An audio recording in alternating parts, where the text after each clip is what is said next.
Hello दोस्तों, यह जो कहानी आज मैं आपको सुनाने वाला हूँ, यह कहानी आपकी जिंदगी बदलने की हिम्मत रखती है।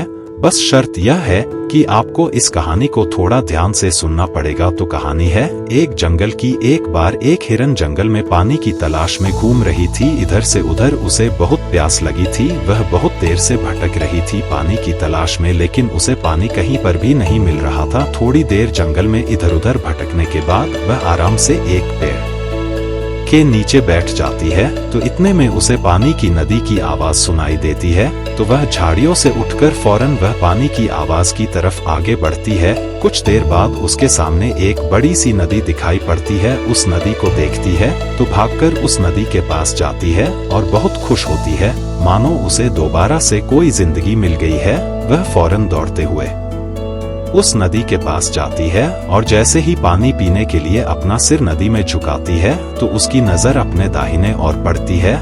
वह जैसे ही अपने दाहिने ओर देखती है तो उसे शिकारी नजर आता है। हाथ में तीर लिए हुए निशाना तानकर खड़ा हुआ है और तुरंत अपने बाएं देखती है तो उसे झाड़ियों के पीछे एक शेर नजर आता है। उस हिरन की नजर शेर पर पड़ती है। शेर झाड़ियों के पीछे से नजर लगाए हुए हिरन को देख रहा था। यह सब देखकर पानी पीना सब भूल जाती है, कुछ भी नहीं रहता है उसके दिमाग में, प्यास वगैरह। फिर वह पलटकर अपने पीछे देखती है तो उसे भयंकर आग लगी हुई दिखाई पड़ती है, जो कि धीरे धीरे उसकी तरफ बढ़ रही थी। वह सोच में पड़ गई कि वह क्या करे, क्योंकि चारों ओर से वह घिर चुकी थी। क्योंकि उसके दाहिने में शिकारी नजर आ रहा था, जो कि निशाना तानकर खड़ा हुआ था और अपने बाएं छोर में देख रही थी। तो शेर नजर आ रहा था। सामने तो गहरी और लंबी चौड़ी नदी थी और पीछे तो आग लगी हुई थी। चारों रास्ते बंद हो चुके थे, चारों तरफ से मुसीबत आ चुकी थी। वह सोच में पड़ जाती है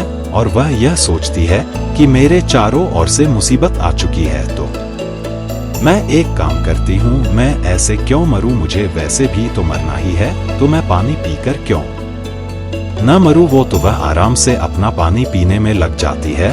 लेकिन थोड़ी ही देर के बाद जैसे वह पानी पी रही थी तो इतनी ही देर में ऊपर से काले बादल छा जाते हैं और बादलों से बारिश होने लगती है। जो आग पीछे की ओर लगी हुई थी वह पानी से बुझ जाती है और पानी के कारण शिकारी का निशाना चूककर शेर को लग जाता है और शेर की नजर तुरंत शिकारी पर पड़ जाती है और शेर शिकारी के पीछे लग जाता है। तो जैसे हिरन को पता चलता है वैसे ही हिरन पानी पीने के बाद अपना सिर ऊपर उठाती है तो अपने दाईं ओर में देखती है। उसे शिकारी कहीं पर भी नजर नहीं आता है।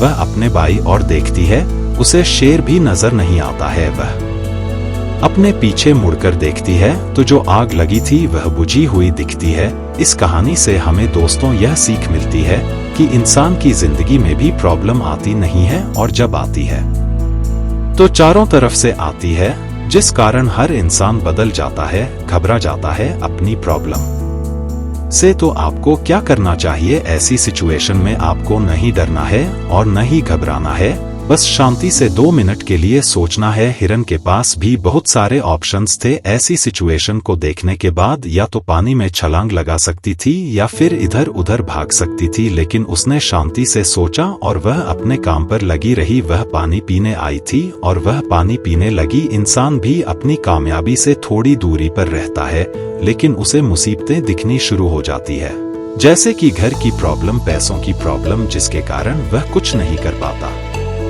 घबरा जाता है, डर जाता है। लेकिन आपको नहीं घबराना है और न ही डरना है, बस आपको अपने काम पर बने रहना है। मेरे दोस्तों, उम्मीद करता हूँ कि आपको यह कहानी पसंद आई होगी। तो यह मत सोचना कि यह दुनिया क्या कहेगी, कर गए तो एक दिन यह दुनिया तुम्हें देखेंगी। दोस्तों, ऐसी ही मोटिवेशनल स्टोरी सुनने के लिए चैनल को सब्सक्राइब करें।